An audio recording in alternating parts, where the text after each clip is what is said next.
बाकी किसी भी चीज की तरह ही ऑर्थोडोंटिक जो ट्रीटमेंट है उसके अंदर भी काफी सारे एडवांसमेंट आई हैं टाइम के साथ। जब ये ब्रेसेस का ट्रीटमेंट स्टार्ट हुआ था तो मेटल ब्रेसेस ही आया करते थे, लेकिन आज के टाइम में नंबर ऑफ ऑप्शंस हैं।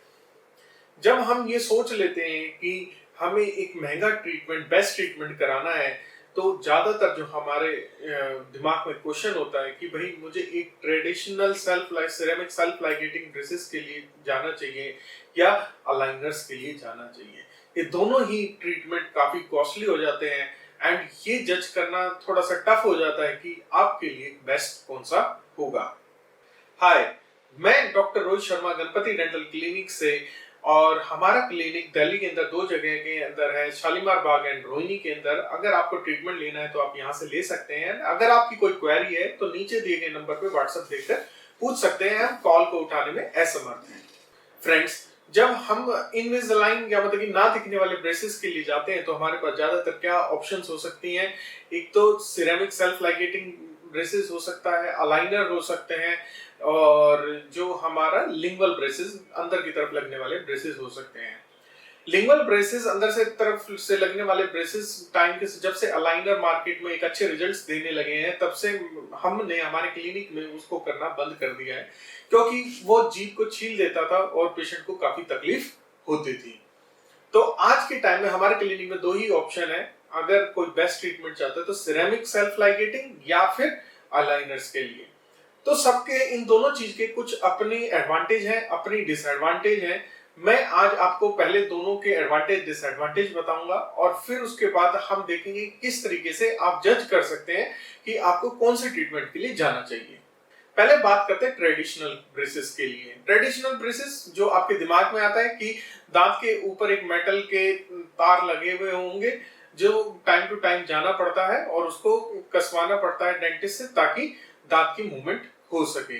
ये ब्रेसेस बहुत साल से चले आ रहे हैं और इसके अंदर डिजायर्ड रिजल्ट भी आ जाता है, चाहे केस आसान हो चाहे कॉम्प्लिकेटेड हो, हम इसको सक्सेसफुली कंप्लीट कर सकते हैं इस ट्रीटमेंट से।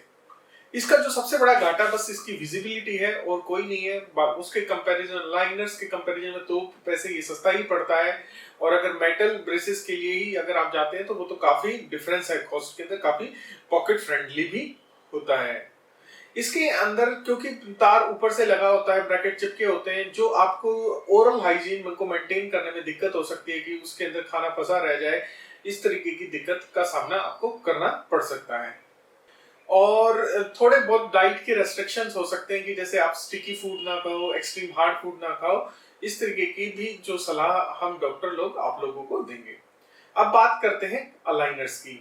जो ये अलाइनर्स होते हैं ये इनविजिबल प्लेट जैसे होती है। इसको कंपनी इनविजिलाइन ने सबसे पहले पायनियर रही है, उसने स्टार्ट किया है। अगर आप अलाइनर्स को सिर्फ इनविजिलाइन कंपनी का ही लेंगे तो वो काफी कॉस्टली हो सकता है। हो सकता है कि आपका जो कॉस्ट है वो 2 से 5 लाख के बीच में भी वेरी करे, लेकिन उसी के कॉपी बाई बहनी उसी तरीके का ट्रीटमेंट मॉडलिटी दूसरे भी कंपनीज के आते हैं जो थोड़ा कॉस्ट इफेक्टिव पड़ जाता है।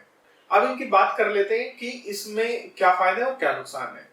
दोस्तों, इसका सबसे बड़ा फायदा यह है कि इसको उतारा जा सकता है। आप जब उतार सकते हैं इसको तो आराम से खाना खा सकते हैं, आप ब्रश कर सकते हैं अपने दांत को, और जो अप्लायंस आप पहन रहे हैं उसको अच्छे से साफ कर सकते हैं।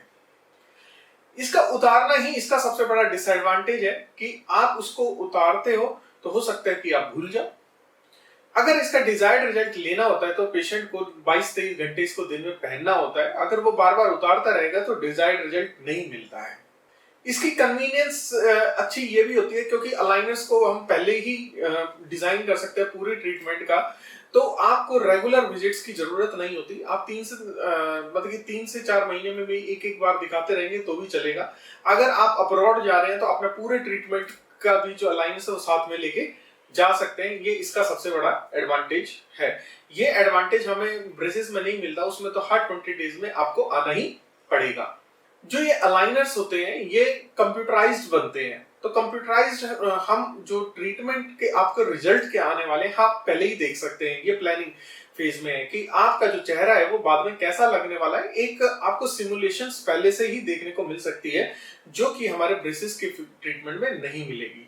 बात ट्रीटमेंट ड्यूरेशन की करते हैं तो ट्रीटमेंट ड्यूरेशन ऑलमोस्ट दोनों का सेम होता है, हो सकता है 1-2 महीना आपको अलाइनर्स में ज़्यादा देखने को मिले, लेकिन बहुत ज़्यादा लंबा चौड़ा डिफरेंस नहीं होता है।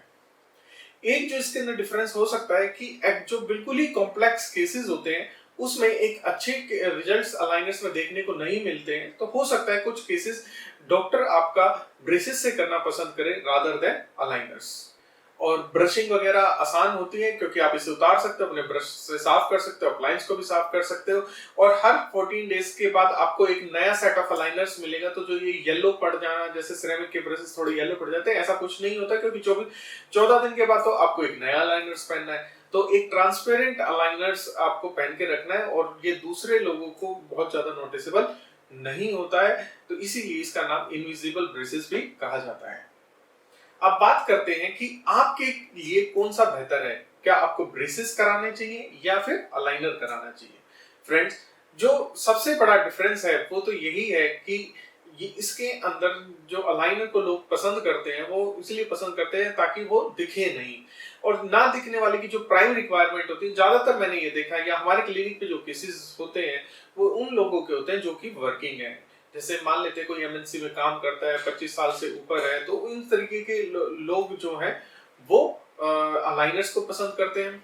या कई लोग फन लविंग होते हैं, उन्हें पार्टीज में जाना पड़ता है, उन्हें पीपल के आगे जाना पड़ता है, या कोई हो सकता है कि कैमरा पर्सन हो, तो इस तरीके के जो लोग हैं, पब्लिक फिगर जो लोग हैं, वो भी अलाइनर्स को चूज करते हैं क्योंकि वो उस दौरान, उस मीटिंग के दौरान, उस ओकेजन में अपना अलाइनर उतार देते हैं और उसको काम कर सकते हैं, और धीरे धीरे उनके दांत भी ठीक हो रहे होते हैं। रही बात है ट्रेडिशनल ब्रेसेस की, ये किसी भी एज के अंदर पहना जा सकता है, इसमें ये जरूरी नहीं है कि वर्किंग हो, नॉन वर्किंग हो।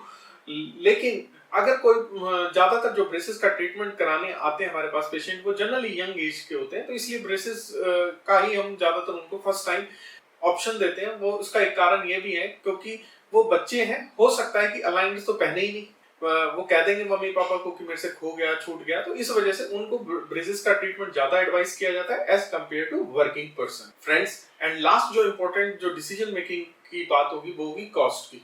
जो हमारा ट्रेडिशनल ब्रेसेस है वो काफी सस्ता पड़ता है, उसके मुकाबले तो इनविजिलाइन ब्रेसेस बहुत महंगे पड़ते हैं। तो जो कॉस्ट है वो भी इंपॉर्टेंट क्राइटेरिया है कि क्या आप इतनी कॉस्ट अलाइनर्स के लिए दे सकते हो या नहीं दे सकते हो। अगर आप दे सकते हो तो वेल एंड गुड, और आपको ये लेकिन मानना पड़ेगा कि आपको ये बिल्कुल अच्छे से पहनना है। डॉक्टर आपके घर में आके चेक नहीं करने वाला है कि आप पहन रहे हो या नहीं पहन रहे हो, और अगर आप नहीं पहनोगे, उसे 23 आवर्स डेली नहीं पहनोगे, तो आपको डिजायर्ड रिजल्ट्स नहीं मिलेंगे। और हमारी रिकमेंडेशन हमारे सारे पेशेंट्स को अलाइनर के केस में भी यही रहती है कि आपको 3 मंथ्स में एटलीस्ट एक बार विजिट कराना है कि क्या आपका ट्रीटमेंट सही राइट डायरेक्शन में चल रहा है या नहीं चल रहा है। तो कंक्लूजन दोस्तों यही है, अगर आपको एस्थेटिक नीड ज्यादा है एंड कॉस्ट बियर कर सकते हो तो आप अलाइनर्स के लिए चले जाइए। अदरवाइज आपको ब्रेसेस जो कोई से भी फॉर्म्स, कोई से भी टाइप्स के अंदर आप चूज कर सकते हैं, वो भी आपको एक डिजायर्ड रिजल्ट दे देगा। Thank you for watching. Please subscribe our channel for watching other useful videos. Thank you.